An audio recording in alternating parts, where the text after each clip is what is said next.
holding it open. Because the great Ty Law is here. And he brought gifts. This means this means football season is here. If Ty Law is here, Get that dump delay ready. Yeah. Get the swear jar. Activate the swear jar. We got to get you a chair. Hi, buddy. Ty looking yoked. Yeah. Okay. He looks yoked because he's on something.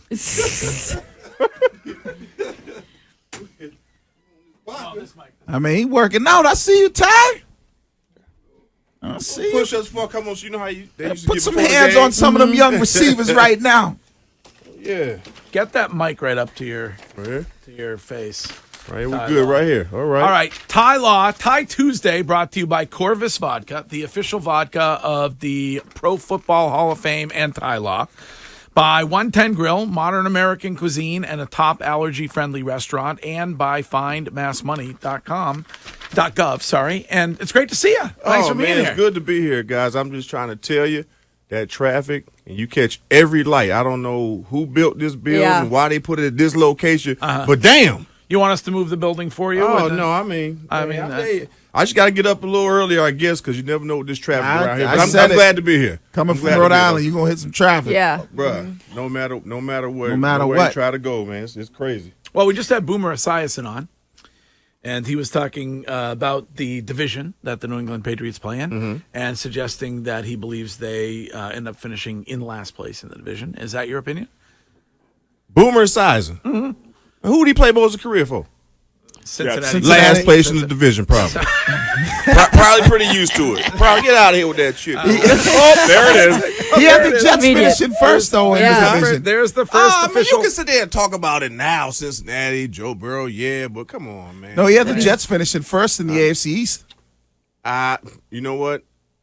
Just because they got Aaron Rodgers? Yeah. I mean, you got a good argument because you're just a quarterback-driven league, but you still can't sleep on Buffalo. You know, those guys, they're going to have, Josh, that dude can play. Yep. So those two are the top teams right now until the Patriots prove otherwise. Now, I'm not going to sit here just because I'm a New England fan and play for the Patriots that I'm going to say the Patriots going to win it all. Hell no, they got to show me more. You know what I mean? So I just think for them to say last, though, I don't see Bill coming in dead ass last. I don't see that one. It is interesting, though, Boomer bringing up the Jets, though. I don't know if you're watching Hard Knocks right now. Rodney Harrison compared Sauce Gardner to you. No, I have not been watching it, but he was talking to Sauce Gardner that's on it and said, that's some high praise. I mean, but you know what, he did get defensive rookie of the year. You know, first team All Pro. So I mean, boy, he got some skills. He got some skills. So hopefully he can keep it going. But I mean, that's a compliment, because I can't run, can't cover, can't do none of that no more. So for Rodney to compare, me to him or him to me, whatever the case was, I mean, that's a high compliment. Yeah. It was a nice name drop. All of a sudden, my ears perked up. I'm like, hey, Ty, okay. Okay, all right. So he must got the sauce. I had the sauce. They just didn't call me that, Greg. I had the sauce now. You brought the sauce with you. I'm damn right I brought the sauce. Yeah, I stay ready so you ain't got to get ready. Ty, right. Yeah. Wiggy's nickname was Sauced. He has the Jets going all the way to the Super Bowl. Why? Because of Rodgers. Because of Rodgers. Defense is pretty good. Look, and I think Aaron Rodgers is definitely one of the all-time greats. We know that, as far as, his talent when it's all said and done, his numbers. But how long has he been playing? Rodgers probably, 17 years? 17 years? 16, 17 years. So how many Super Bowls? One.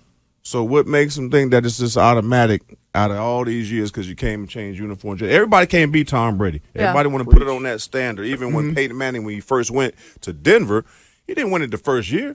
It took a minute, before he got there. So there's always going to be that comparison with Tom Brady, Peyton Manning. When they went to new teams, can Aaron Rodgers do it? Is it possible? Yes, because they do have a talented roster around them. I give them that. But to say that they're just going to win it just because Aaron Rodgers showed up, it takes a whole lot to win the championship, as you know, Wiggy. And I think Boomer forgot about Kansas City and Patrick Mahomes. Yeah. That's what I'm saying. We talk about the AFC. Cincinnati. Yeah. Well, Joe Burrow's he's dealing with that calf injury, and I mean Cincinnati's good. I'm not gonna I'm gonna knock them for anything, but I think it's Patrick Mahomes, and then everybody else. And I think Patrick Mahomes is ahead of everybody as a quarterback by a pretty good margin. I like Joe Burrow, but Mahomes is still, in my opinion, way ahead of everybody else when it comes to quarterback comparisons. Until you knock that man off that mountain, I don't, you're going to have to show me that first. You know what? I'm interested to see what Lamar Jackson does now that he has these weapons with him. You know what I mean? I know he's going to be hungry. He got the contract that he wanted. He has his stability. He has his comfort. Ooh, that's music to Shime's ears. And I'm best receiving core he's ever had. People slipping on Baltimore right now. I think if OBJ, if he can stay healthy, because he's always going to be a threat. If the ball comes near him, he's going to catch it. You know what I mean? So and that kid Zay Flowers they got from Boston College. Yeah. Exactly. If they shore up their defense and they get some pieces there, they can make some moves. Kansas City is still here, but it's so tough in the AFC. Even what about Miami? I mean, look at the talent that they have down there. Can Tua do it? Can he stay healthy? Can he avoid the hit? I don't know, but it's going to be a tough one throughout the AFC. I think NFC is a little easier path, to get to the championship, but AFC is going to be tough. We got a lot to talk to you about this, and you're staying for a while. Oh yeah, I'm staying there. I told you when I'm driving, y'all ain't getting rid of me that damn quick. But I will ask you. You brought up Tom Brady. I will ask you if you're going on Sunday, and if you're looking forward to the return of Tom Brady. Oh yes, I'm looking forward to it big time. I mean, he's gonna. Everyone's coming to town. A lot of the guys are coming in. They're not only coming in for Tom Brady. They're coming in for the kickoff for the cocktail competition that Patriot plays with the vodka. So they coming in for that too. We got OTIS. Yeah. I ain't gonna let y'all just get away with that talking Cocktail about Tom Brady contest. when we got Corvus coming. So it's on the same weekend. What is the over during Ty's segments this season? What is the over-under per segment on Corvus vodka mentions? I would say we're going to have a pile of as many swears or Corvus mentions. It's a clean bottle, I gotta say. Yeah, absolutely. But I ain't gonna lie. I tried to get Tom. I said, look. He said, man, I'm gonna be so tired of it. I'll try to make it. But I was trying to get Tom there. But I understand that this is, his weekend. We're honoring him. I'm just happy that they gave me the opportunity to do that. Is it going to be like because Tom, he said something to Jim Gray about lots of things going on or Lots of good things, yeah. And he's coming in Saturday. So is this going to be his weekend? Like, I'm sure there's another weekend. There's going to be the Patriots Hall of Fame weekend and stuff. Right. But are you hearing that there's more than just one, tribute to him in the game with a video? Like, what are you hearing about it? I'm not hearing too much about anything when it comes to what they're going to do, what the program is. You have to know something. Yeah, I do know it's a kickoff competition at with Corvus Vodka down at the Patriot Place. Yeah, I heard about that. I know, that's how we gonna start the damn thing. I'm gonna tell you that. Everybody come on down. But Tom, I was hoping that with all that construction, I was hoping to see a statue or something. I think that man deserves a statue. Like the great ones, like the Michael Jordans, the Kobe's, what they do up in L.A. I really was hoping to see something like that. I'm just throwing it out there. I don't know. But as far as running the show, they're not telling anybody. They just want to know who's coming in town. Right. I think the statue and the jersey retirement is coming. You should do a Corvus Tom Brady ice sculpture. Those are very big. Ooh, ice luge. You know what? I would do anything with Corvus. If Tom is coming to town and I could have my bottles there because Tom like to drink. He give me a little tipsy. What I mean? Hell, I ain't got no avocado flavor, but I got some good stuff for it. Ain't nothing better than a tipsy Tom. Yeah. Ty Law is here. That means it's officially a Ty Tuesday and it's officially NFL season. November 2nd. I'll give you details on that. But we did that event last year. That was fun. You get the bowl with Ty and Wiggy and whoever else we can get, and it's Apex is awesome. So, lot going on. Let me get to Matt from Rhode Island who wants to talk to you, Ty. Matt, good morning. Hey, good morning. Ty, that was very humbly put what you said about Sauce Gardner. I'm a fan, but to be honest, young bro's got a long way to go to get to 24. Ty, I think you're an OG, not an OG. You're that original dog. Yeah, there was some before you, and there's been a couple after you, but everyone wants to be a dog now, and that was you, man.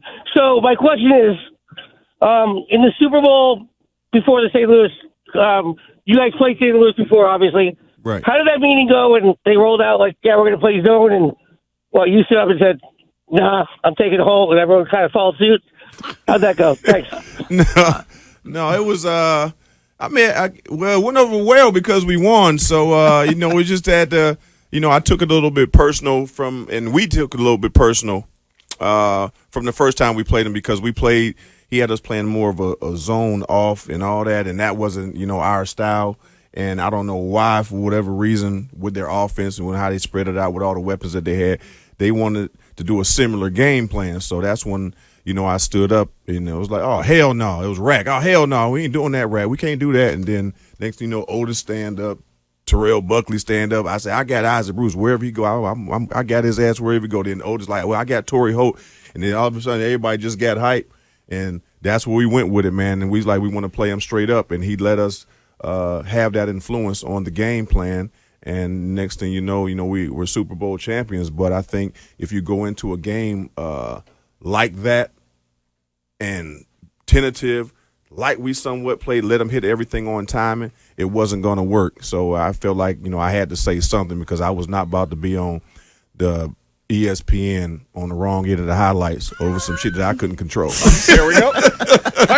Here we go again. And if you're keeping track at home. Oh, okay. My bad, everybody. But hey, it's 4 cars. It's going to the Greg Hill Foundation. Where's the swear jar at anyway? We need the swear. I think the swear jar is in the office. We'll put that in. Okay. We got to keep it out. That's the second. Yeah. That is the second S-bomb dropped by Ty Law.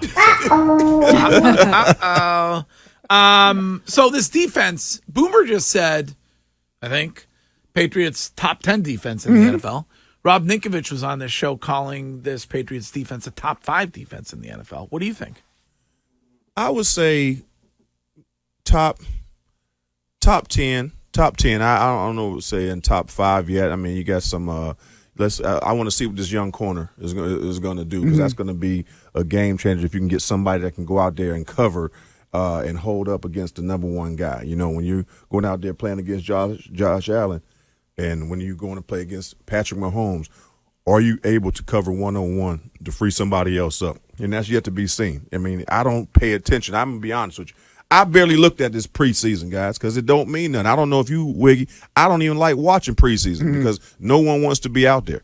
You know what I mean? So you can't really get a good indication of what a team is until they go out there and when the real bullet starts to fly. The only thing I look for in preseason is what opportunities might be presented to certain players. Like Bailey Zappi, he had an opportunity to really maybe close the gap and not overtake Mac, but close the gap, but he did nothing with it. And that's why I ultimately was like, when they cut him, I wasn't shocked one bit. I was surprised. I mean, you was surprised? I was surprised because he did so much when the bullets were flying that he earned and he warranted the have an opportunity. But at he was trash in the preseason. Okay. That's he did why. not look What do good. you mean when you say he did so much while the bull? You're talking about 2 games. I'm saying he played, but I'm saying it was real football. Yeah. This preseason is not real football. He was fantastic against 2 horrible defenses. He looked, Okay. he looked great against the Well, Detroit Lions. Detroit had a winning record. So Okay. yeah, so he and I get that. So that's why I was really looking at like, okay, what's he gonna look like, especially after having 2 games or 2.5 games where he was successful, Right. and then in the preseason he was just like, I was like, oh man, he got his opportunity, he wasn't able to, shine with it. I mean, I would say for someone like him, yes, important. But I'm trying to tell you, and because we were out there playing when you in the preseason, Right. your game looks like the preseason. I'm telling you, I don't give a damn. I'm trying to wait to get off the field as soon as possible so I can go back over there and have me a hot dog, a Reese's cup, or something on the sideline, to get off the field. Right. So you can play down to that level. Right. But for someone like him, yes, he should have stepped up. Preseason isn't for everybody, but I think he showed enough during the regular season when you put him in, they say, okay, he at least warranted that backup. He was never going to win a starting Right. job in the preseason anyway. Right. And So Bill sometimes even, you just play to the level. and we had Bill on. He even kind of said that, like, especially the new format with the preseason, because you remember when we played, generally the ones played in that 3rd preseason game, and that's when Right. you kind of was like your dress rehearsal. You played the Exactly. first half, and then you came out and maybe played a series. But now, and I remember asking Bill about it, how do you treat that? Because the first game you don't really play much. The second game you're only playing a little bit. In the 3rd game they don't play much. It's almost like the preseason games. I think you should just eliminate it and just do in a squad practice. But when you have a guy like Keon White who really shines in the preseason, you can take something from that. Yeah, I mean, no, I mean, no. You just disregard it. No, you can take some like for the young guys, but Right. if a veteran, somebody that we know that can play, go out and have a bad preseason, or I'm not going to put too much stock in it. You know what I mean? Let's just hypothetically say Juju Smith-Schuster, he came in as a free agent and he didn't play well in the preseason. I'm not worried about that. It's what he does in the regular season because he knows how to play. I think the preseason is for the young guys to get them in the NFL and let them see what they can do, but it does not apply to everybody. And you know, as I know, that the preseason is a money grab. Let's call it what it is. I mean, that's what everybody get paid the same salary, you know, from the Tom Brady's down to the guys on the practice squad. Everybody get paid the same salary. So who's the money going to? It's going to the owners. That's what they're getting their money in the preseason. They can get all of it, so they ain't got to split that up amongst salaries. So that's what that is. But I don't think that. I mean, it's a necessary evil because you have to go out there and play some football. Mm-hmm. But when you talk about injuries, they don't play the guys. You want to get people and the fans to come to the stadium to watch the game, but yet you're not playing who the fans want to see. That is interesting, though, that you say that it matters less to you when it comes to vets or guys that have actually played in real game action, because I found it interesting when the Patriots took on the Titans, because the Titans sent out a decent amount of their starters throughout that game. So I almost took into that aspect more than the ones where they were playing, you know, their 2s and 3s in the other preseason games. But now, listening to you, I shouldn't have taken that into account at all. I mean, because the Patriots didn't look good against them, and I was like, oh, well, you know, it's our 2s against their starters, but if their starters don't really care, then... Right, and then you got to say, okay, how many new veterans have you brought into the fold? You know what I mean? You might look at your roster and like, you know what? I got some veterans that need some extra work. Right. Some guys might have came in out of shape, whatever the case is, or they learning the new system. So if you got to get them acclimated that way, you put them out there to play. But overall, when you've been in a system, why am I going out here and risk getting hurt? So if you get hurt, it changes the whole dynamic for when it really counts. So, I mean, it's that fine line. You know, it's that gray area. Once you get one full season of playing time under your belt, you're like, man, I don't want to play in the preseason. And so, like, when you think about veterans or somebody who's played a full year and they've got those live game reps, and, you know, whether they were a part-time starter or a full-time starter, the preseason is irrelevant to most guys that have played. They're like, man, keep me away from that one.